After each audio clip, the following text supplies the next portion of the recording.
साल पहले की बात है। एक गांव में 7 भाई और उनकी एक बहन रहते थे। सातों भाइयों की इकलौती बहन बहुत ही शांत स्वभाव की और आज्ञाकारी थी। सबसे छोटा भाई एक आंख से काना था। छोटे भाई के दिल में अपनी इकलौती बहन के लिए बहुत प्यार एवं लगाव था।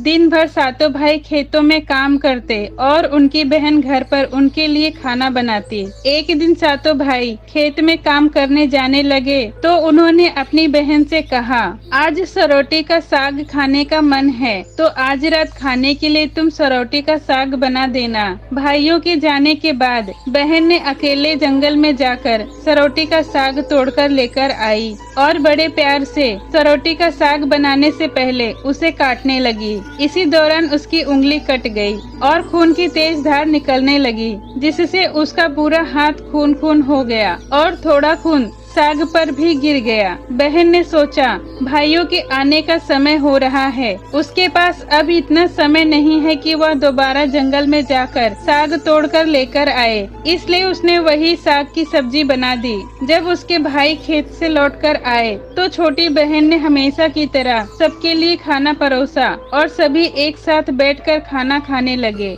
भाइयों ने पके हुए साग को खाकर खाने की जमकर तारीफ की और उन्होंने अपनी बहन से पूछा कि बहन, तुम्हारे द्वारा बनाए हुए साग हमने बहुत बार खाए हैं, लेकिन आज की सब्जी का स्वाद बहुत ही अद्भुत है। बताओ ना, कैसे और क्या क्या मिलाकर इतनी स्वादिष्ट सब्जी बनाई है। पहले तो बहन डर से सहम गई, कहीं भाइयों को पता न चल जाए कि मेरे हाथ की उंगली कट गई है। फिर भी थोड़ा सोचकर वह बोली, कुछ नहीं भैया, जैसे हमेशा की तरह सब्जी पकाती हूँ वैसे ही आज भी बनाई हूँ। अगले दिन सातों भाइयों के अनुरोध पर बहन ने फिर से वही साग की सब्जी बनाई, परंतु भाइयों को पिछले दिन के जैसा स्वाद नहीं मिला। फिर ऐसा ही अनुरोध 3-4 बार हुआ, लेकिन खून लगे साग का स्वाद उनके मन मस्तिष्क से उतर ही नहीं रहा था। असलियत जानने के लिए सातों भाइयों ने बहन से उस दिन के खाना बनाने का तरीका जानने की जिद की। मजबूर होकर बहन ने सारी घटना बता दी। सच्चाई मालूम होने पर पांचवा भाई, जो बहुत ही लालची था, उसने बाकी भाइयों से कहा कि जब बहन का खून इतना स्वादिष्ट है तो उसका मांस कितना स्वादिष्ट होगा। ये बोलकर सभी भाइयों के बीच चर्चा होने लगी। छोटे भाई को छोड़कर बाकी सभी भाइयों ने अपनी बहन को मारकर उसका मांस खाने के लिए राजी हो गए। उनकी ये सभी बातें बहन दीवार के पीछे खड़ी होकर सुन रही थी। उसे बहुत बुरा लगा कि उसके भाई उसका मांस खाने की लालसा रखते हैं। एक दिन सातों भाइयों ने शिकार खेलने जाने के बहाने अपनी बहन को साथ लेकर घने जंगल में चले गए, जहाँ पहले से ही उन्होंने एक मचान बना रखा था। मचान के पास पहुंचकर बड़े भाई ने बहन को कहा, तुम इस मचान पर चढ़कर बैठ जाओ। इस मचान पर जंगली जानवर तुम पर हमला नहीं कर पाएंगे। इस प्रकार सातों भाइयों ने बहन को मचान के पास छोड़कर अपना अपना धनुष लेकर शिकार करने का बहाना बनाकर चले गए। बहन को आभास हो चुका था कि आज उसका आखिरी दिन है, लेकिन वह चाहती थी कि उसके भाइयों की इच्छा पूरी हो, इसलिए वह मचान पर जाकर बैठ गई। सभी भाई मचान से कुछ ही दूरी पर स्थित एक डोंगरी पर अपने अपने धनुष बाण के साथ पहुँचे। सबसे पहले बड़ा भाई डोंगरी के ऊपर गया और अपनी बहन पर धनुष से निशाना लगाकर तीर छोड़ दिया, लेकिन तीर बहन को न लगकर उसके बगल में आ गिरा। ये देखकर बहन ने कहा, भैया, जान से मारना ही है तो तीर सीधे मेरे छाती में मारो, इधर उधर तीर क्यों चलाते हो। फिर सभी भाइयों ने बारी बारी से तीर चलाया, लेकिन किसी का भी तीर बहन को नहीं लगा। जब सबसे छोटे भाई की बारी आई तो उसने तीर चलाने से मना कर दिया। बहन को भी पता था कि उसका सबसे छोटा भाई उस पर तीर नहीं चलाएगा, लेकिन सभी भाई उस पर तीर चलाने का दबाव डालेंगे। इधर 6 भाइयों ने छोटे भाई पर पूरा दबाव डालते हुए आदेश दिया कि अगर वह तीर नहीं चलाएगा तो बहन की तरह ही उसे भी मार दिया जाएगा। छोटे भाई ने उदास मन से तीर को दूसरी दिशा में छोड़ा। हर बार की तरह इस बार भी बहन ने कहा, भैया, जान से मारना ही है तो तीर को सीधा मेरी छाती में मारो, इधर उधर तीर क्यों चलाते हो। इतने में ही छोटे भाई का तीर सीधे बहन के सीने को भेद दिया और बहन की आत्मा शरीर से बाहर निकल गई और उसकी आत्मा उसी स्थान पर भटकने लगी, ये देखने के लिए कि उसके शरीर का मांस खाने के लिए उसके भाई कितने उतावले हैं। बहन की मौत के बाद सभी भाई मचान के पास आए और बहन के शरीर को काटने लगे। छोटा भाई यह सब देखकर फूट फूट कर रोने लगा। तब बड़े भाई ने बहन के मांस को पकाने के लिए बहुत सारी सूखी लकड़ियां लाने के लिए उसे जंगल में भेज दिया। छोटे भाई ने जंगल में ढेर सारी सूखी लकड़ियां जमा कर ली। उसके भाई ने जो लकड़ी लाने के लिए रस्सी दी थी वह बहुत छोटी थी। वह रस्सी इन लकड़ियों को बांध नहीं सकती थी।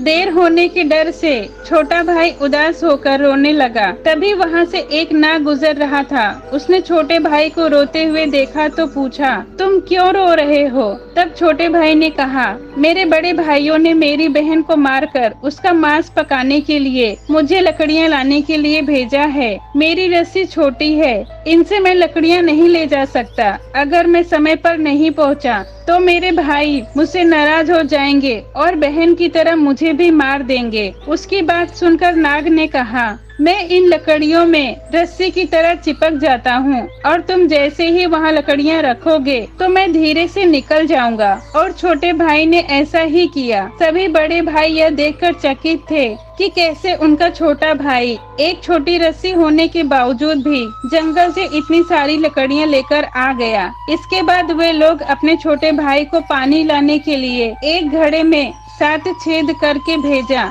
छोटा भाई पानी लेने के लिए एक कुएं के पास गया और घड़े में पानी भरने लगा, परंतु उसमें छेद होने के कारण सारा पानी बाहर निकल जाता। तब छोटा भाई वहीं बैठकर सोच सोच कर रोने लगा कि बिना पानी के वापस गया तो बड़े भैया लोग मारपीट करेंगे।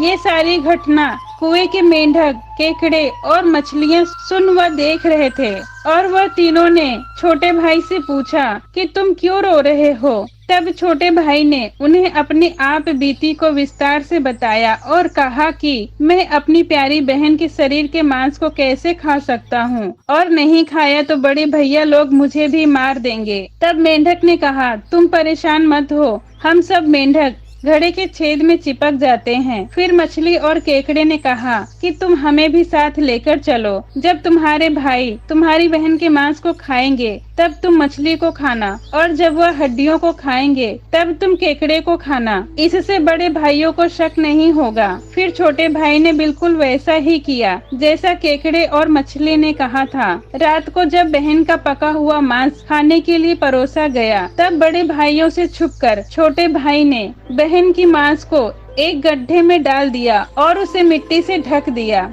जब बड़े भाइयों ने बहन की मांस को खाया तब छोटे भाई ने मछली खाई और जब बड़े भाइयों ने बहन की हड्डी को खाया तब छोटे भाई ने केकड़े को खाया। इस तरह बड़े भाइयों को शक नहीं हुआ कि छोटे भाई ने बहन की मांस को नहीं खाया। कुछ समय बाद जहाँ बहन की मांस को गाड़ा गया था उस जगह बांस का एक झुंड उग आया। इस घटना के कई वर्ष बाद एक भीख मांगने वाला जोगी उसी बसौंदा के पास से गुजर रहा था और उसने इतने सुंदर सुंदर बांस के पेड़ को देखकर सोचा कि अगर इतने सुंदर बांस से केंद्रा बनाया जाए तो कितना सुरीला धुन निकलेगा। तभी उस बांस से आवाज आई, ना काट रे जोगी इस बांस को, ये तो मेरे भैया ने लगाया है। लेकिन फिर भी जोगी ने बांस का एक मोटा टुकड़ा काट लिया, ये सोचकर कि बांस की आवाज इतनी सुंदर है तो इसका केंद्रा बनेगा तो उसमें से कितनी मधुर आवाज निकलेगी। और जोगी ने उस बांस से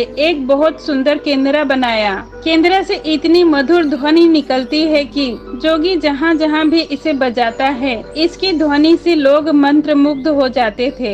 एक दिन जोगी घूमते घूमते बड़े भाई के घर पहुँच गया और अधिक धन के लालच में जोगी ने जोर जोर से केंद्रा बजाना शुरू किया, परंतु इस बार केंद्रा की मीठी सुरीली स्वर कर्कश हो गई और जब भी जोगी कुछ नया धुन बजाने की कोशिश करता तो बार बार एक ही धुन निकलती, ना बाज रे केंद्रा, ना बाज रे केंद्रा, ये तो है मेरे दुश्मन का घर। बार बार यही धुन निकलने पर बड़े भाई ने जोगी को मारपीट करके अपने घर से भगा दिया। ऐसे ही घूमते घूमते जोगी हर एक भाई के घर गया, लेकिन हर बार की तरह वही धुन निकलती, ना बाजरे केंद्रा, ना बाजरे केंद्रा, ये तो है मेरे दुश्मन का घर। ये धुन सुनकर सारे भाइयों ने जोगी को डांट डपट कर घर से भगा दिए। अंत में जोगी छोटे भाई के घर पहुंचा।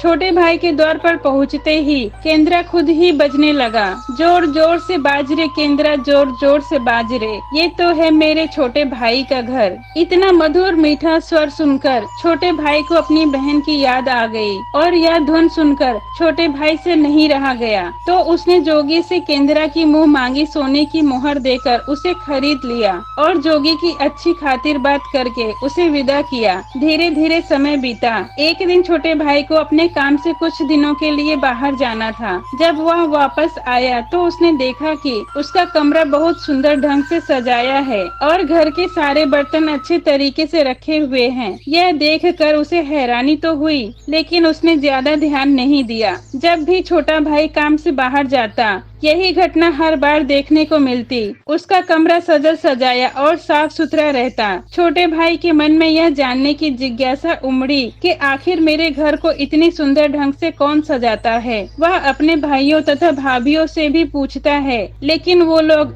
सजावट करने की बात से साफ इनकार कर देते हैं। एक दिन छोटे भाई ने सच्चाई का पता लगाने के लिए किसी काम का बहाना बनाकर घर से निकला और चुपके से वापस आकर अपने कमरे में रखे एक चटाई के अंदर छुप गया। कुछ समय के इंतजार के बाद छोटे भाई ने देखा कि एक खूबसूरत सी लड़की केंद्रा के अंदर से बाहर निकली, कमरे के अंदर आई और सारे कमरे की साफ सफाई कर वापस उसी केंद्र में समा गई। यह देखकर छोटे भाई की आंखें खुली की खुली रह गई, क्योंकि उस लड़की की शक्ल उसकी छोटी बहन की जैसी थी। इसीलिए छोटे भाई ने अगले दिन फिर से एक बार उसी चटाई में छुपकर लड़की के आने का इंतजार करने लगा। थोड़ी देर में केंद्रा से वही सुंदर लड़की बाहर आई। उसने पूरे कमरे की साफ सफाई की और जैसे ही अपना काम खत्म कर वापस केंद्रा में जाने लगी, तब छोटे भाई ने उसे रोक लिया और तुरंत केंद्रा को जला दिया। जिसके बाद वह लड़की हमेशा के लिए मानव रूप में परिवर्तित हो गई और दोनों भाई बहन खुशी खुशी से अपना जीवन जीने लगे।